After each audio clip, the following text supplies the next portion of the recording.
Hello दोस्तों, तो कैसे हो आप लोग? आज तुम्हारा बडी, तुम्हारा दोस्त लेके आ चुका है वाइगोत्स्की, जो कि वाइगोत्स्की के बारे में आज पढ़ेंगे हम लोग, जो कि सीटेट पॉइंट ऑफ व्यू से बहुत ही ज़्यादा इंपॉर्टेंट है।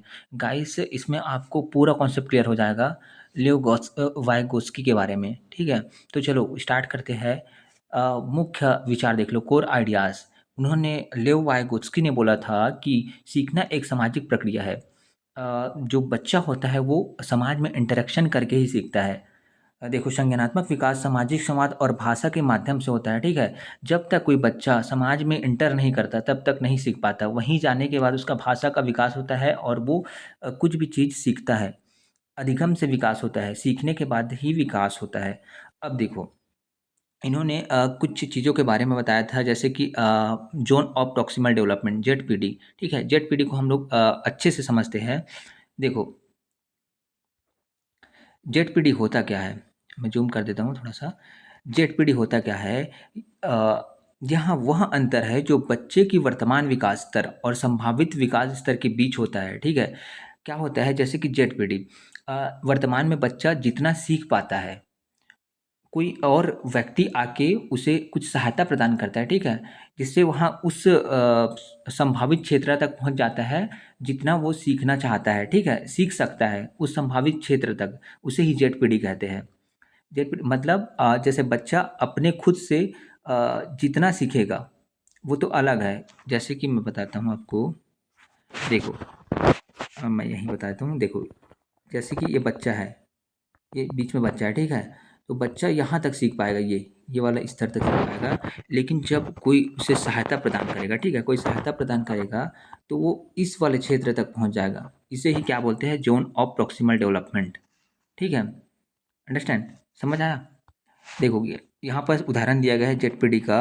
अब मान लीजिए एक बच्चा 2 प्लस, यहाँ पर देखो, ये देखो, मान लीजिए एक बच्चा 2+3 तक जोड़ सकता है, ठीक है? स्वतंत्र स्तर पर, लेकिन 25 प्लस 37 को नहीं जोड़ सकता, अभी नहीं कर पाता। लेकिन शिक्षक की सहायता से वहाँ 25 प्लस 38 को जोड़ना सीख जाता है। कुछ अभ्यास के बाद वहाँ इसे स्वयं करने लगता है।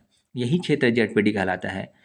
जो जितना वो सीख पाता है और किसी दूसरे के माध्यम से जितना वो आगे बढ़ता है, जितना सीखता है, वही जो क्षेत्र होता है वो ज़ेडपीडी कहलाता है। देखो, यहाँ पास और लिखा है, ज़ेडपीडी का वाक्य किया गया है यहाँ पास। जब शिक्षक या सहयोगी बच्चे की उचित मार्गदर्शन, संकेत और सहयोग देता है तो बच्चा ऐसे कार्य भी सीख लेता है जिसे वह अकेले नहीं कर पाता। यहाँ अतिरिक्त क्षमता का क्षेत्र ही ज़ेडपीडी कहलाता है, ठीक है? देखो, अकेला नहीं कर पाता, शिक्षक या सहयोगी की सहायता से सीखता है, फिर उसके बाद अकेले स्वयं कर लेता है, ठीक है? हुँ, समझ आया? अब देखो, यहाँ पर ज़ेडपीटी की विशेषता है कि यहाँ व्यक्तिगत और परिवर्तनीय होता है। शिक्षक सहयोगी का मार्गदर्शन आवश्यक होता है, सीखने की प्रक्रिया आगे बढ़ाती है, यहाँ बच्चे की संभावनाओं को विकसित करने पर मदद करती है, ठीक है? ये समझ आया? ये हो गया ज़ेडपीटी।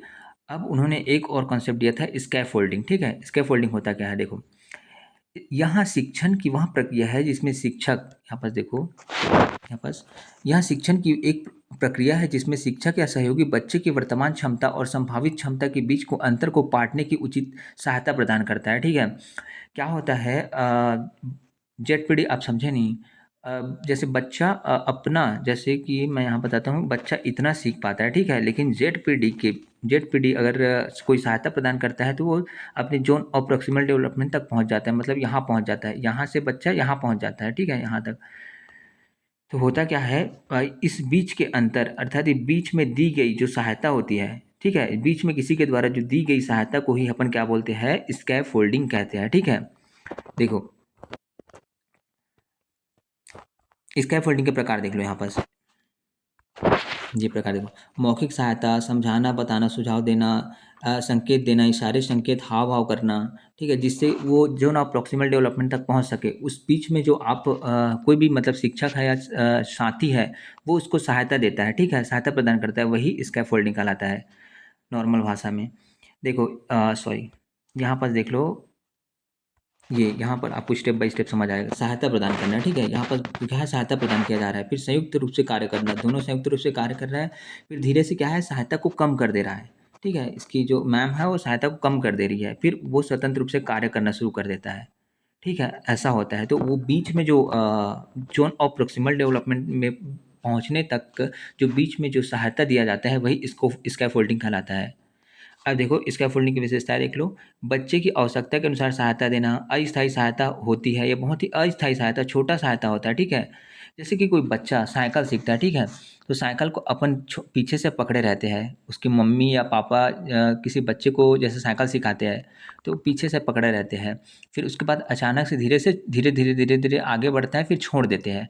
तो बच्चा स्वयं करने लगता है, तो उसके बीच में जो टेम्परेरी जो सहायता दी जाती है, वही स्कैफोल्डिंग कहलाता है, ठीक है?